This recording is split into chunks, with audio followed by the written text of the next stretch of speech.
Hello mga kamay dear. Nandito kami sa Ibayo. Nandito kami sa Ibayo para magpagupit ang my dear ko dahil nandito ang kanyang hairstylist. Dito siya nakatira.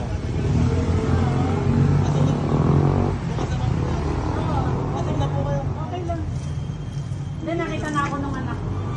Hindi, sinabi na po sa akin. Ah, sinabi na. Ito, dito. Malapit lang sila dito. Ayun, ang kanyang hairstylist.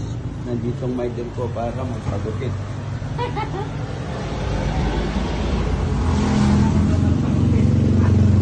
Yun, may electric fan pa.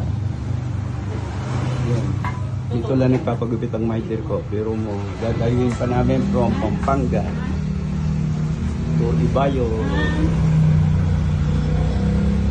Kabukay Batangan. Ayan po siya. Kaya kung gusto yung magpagupit, dito lang yun. Pamay Ibayo. Kabukay Batangan.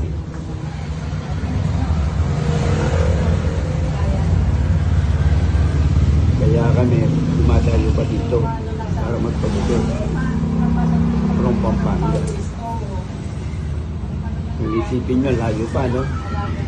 Kasi nga, magaling yung hairstylist. Kaya dito siya bumabalik-balik. Ayan. Dito lang yan sa may tapat ng Barangay Omboy. O yung bahay. Para alam nila kung saan kayo pupunta, magpapagupit.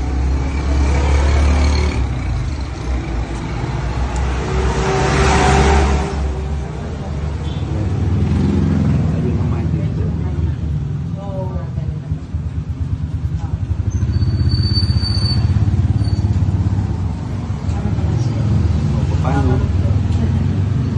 Mga kamay dear, dito na lang tayo. Bye-bye.